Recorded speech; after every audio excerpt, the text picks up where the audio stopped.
Welcome, everyone. Wanted to have a quick talk with you about the farming strategy I've been using for 328 so far.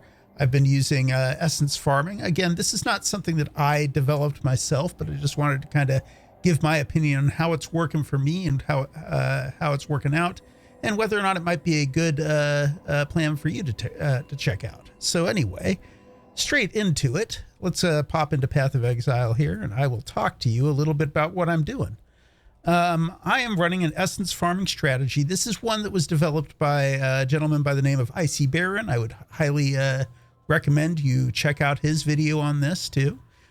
He's going to have a much longer take on it. I just wanted to give you kind of a short and sweet what it is, how it works, and why it works for me, and whether or not it might be good for you.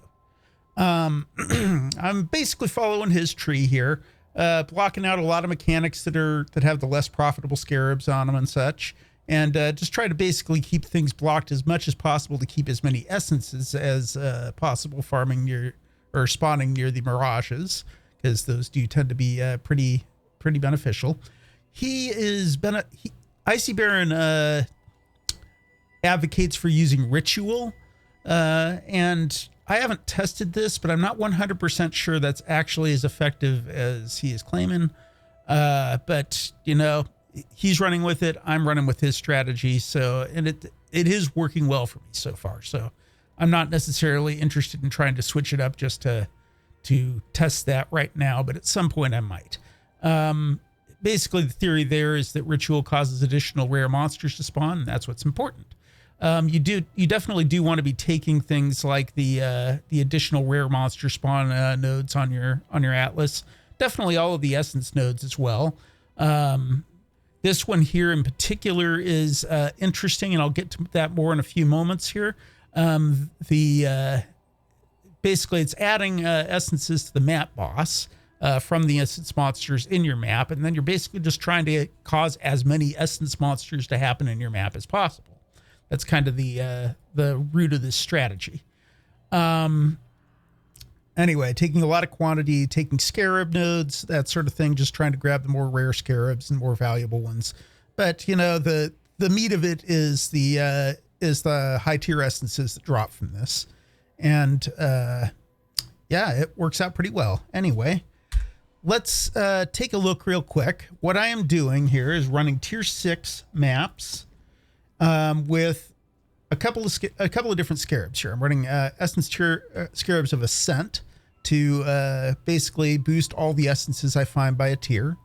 Essence scarab of Adaptation, which basically will cause additional random essence modifiers to be added based on the number of imprisoned monsters that you have. So the way I read this, every imprisoned monster adds another essence to another imprisoned monster.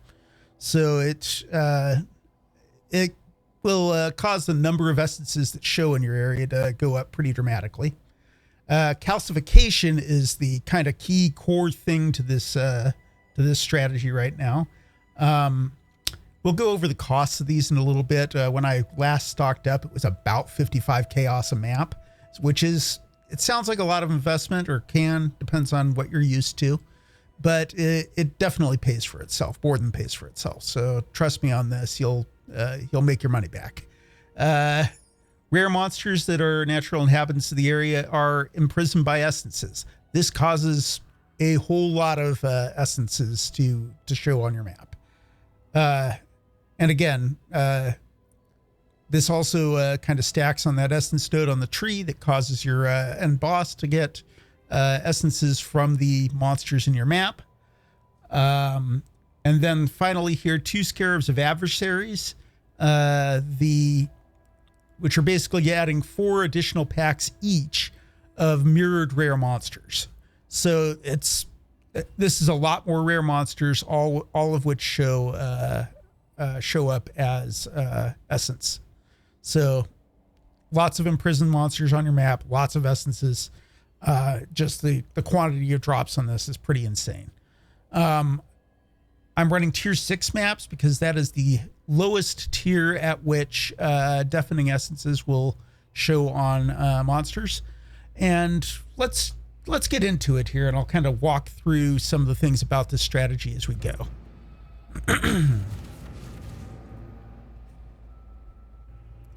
Here we are. I'm running strand maps just because it's a nice linear layout.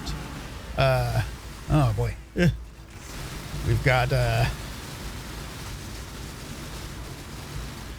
Einhar as well, so okay. So we're gonna have some extra tanky mobs here because of that, but let's go. Oh, hey, Essence of Scorn already paid for half the cost of the investment on this map. So one of the,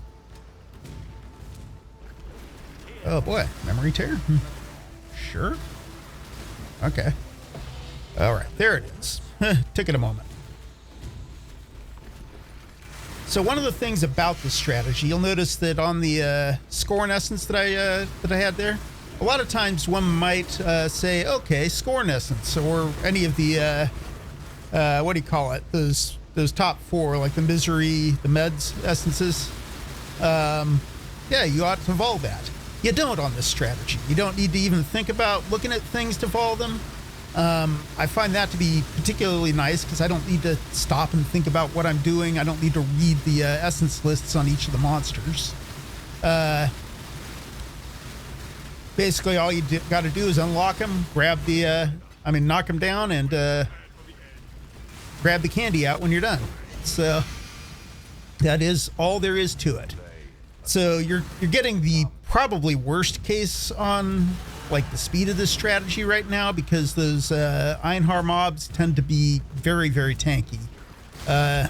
It makes the already pretty tanky Essence mobs even tankier. As you can see, things that are not Einhar mobs drop fast.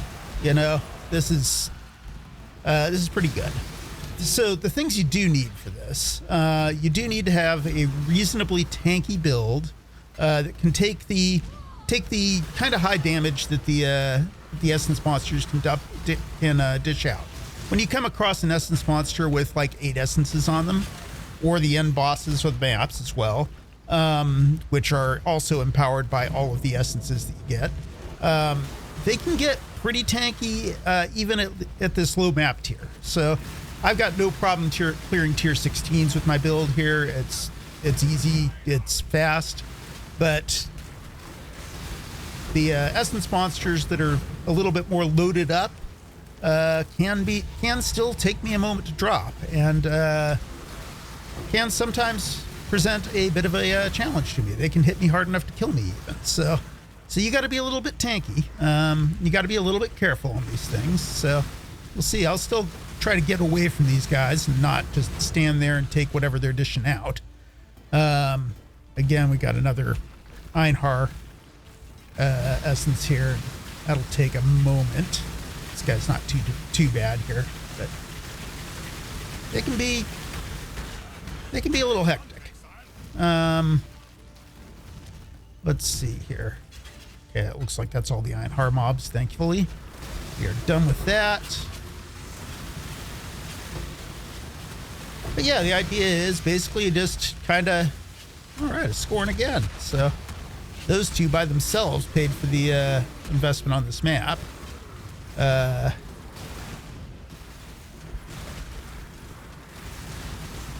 And we're just getting a whole boatload of other deafening essences and high tier essences here as well.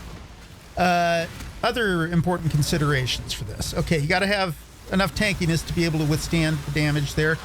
The mobs themselves are very tanky, so you got to have, in order for this to feel smooth, you've got to have some decent damage output, especially on single target. So these guys are like this guy here with, I think that was 8 essences. Yeah, 6, 7, okay, something like that. With lots of essences on them, the mobs can be very, very tanky as well, and if you don't have pretty substantial damage, it can take a while to drop them. We lucked out here. We're getting both, looks like we probably got the arena as well. So this will duplicate the bosses, and we get to take them down twice, which is more opportunities for boss essences. So let's go ahead and difficult and rewarding monsters. Why not? Also, let me grab that Betrayal Scarab there. So for myself, I've just been focusing on running the maps, grabbing, you know, the raw currency that drops, the Chaos Orbs, the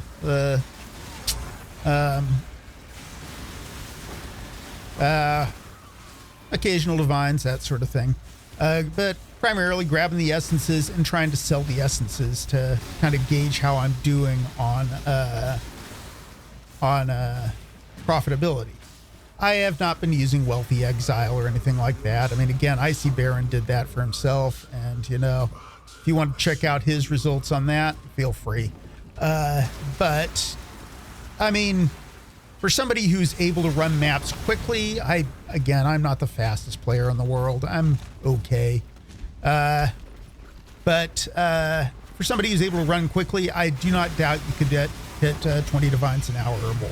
I would say that per about per 10 maps or so that I run, I am getting probably like 5-6 divines worth of profit, I would say, just in the raw chaos from trading off my maps, or trading off my essences.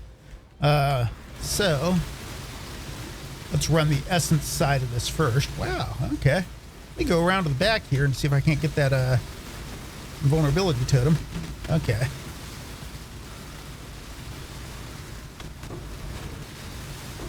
So yeah, okay. It's kind of how that works. Now that's the that is the Mirage version of the boss. Let's go ahead and do the non-Mirage version, which may be even more hectic, but we'll see. Yeah, okay.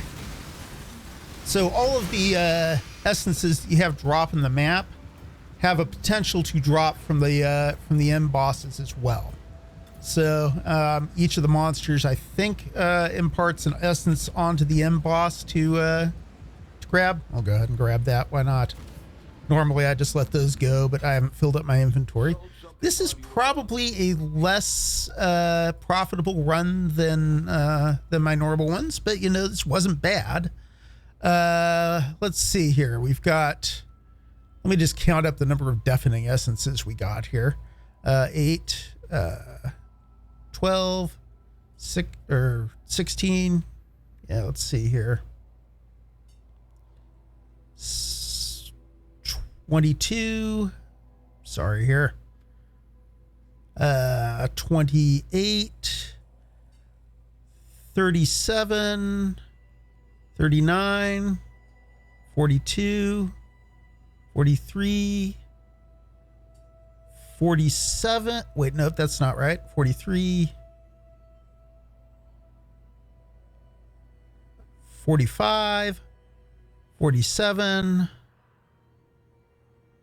48, 49, 53, 57. Yeah, I think that's the 59. Okay, gotcha.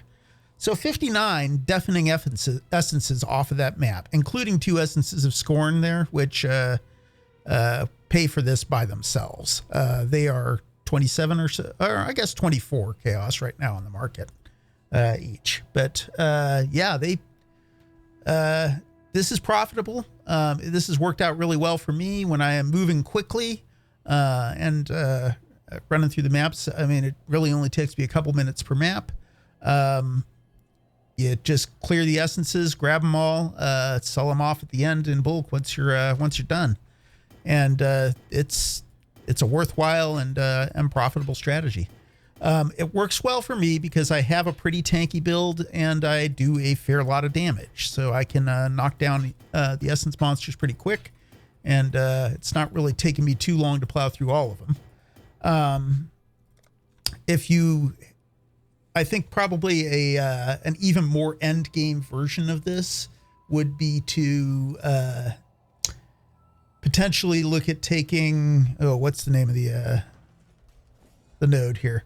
Destructive Play. And if you can run this on much higher tier maps and you have the ability to do so, I would imagine that because Destructive Play does mirror the modifiers on other bosses, as long as the essences from your map wind up mirrored onto those additional bosses as well, I mean, that's just more profit for you, and would on a very high end build would recommend doing this. I'm not there yet for myself, but you know, if that works out the way I think it does, that's definitely what I'd look to try. Anyway, this has been a nice, smooth, comfortable mapping strategy. It's turned around a lot of profit for me. I think before I started running this, I was at like 4 divines total. And just a few batches of maps, I'm up to 52. So definitely, if this seems good to you, I would recommend you give it a try for yourself. Anyway, thanks for tuning in. Thank you for joining me. Like, comment, and subscribe if you haven't already. And if you got one handy, make sure to pet a cat. Take care. Have a good day.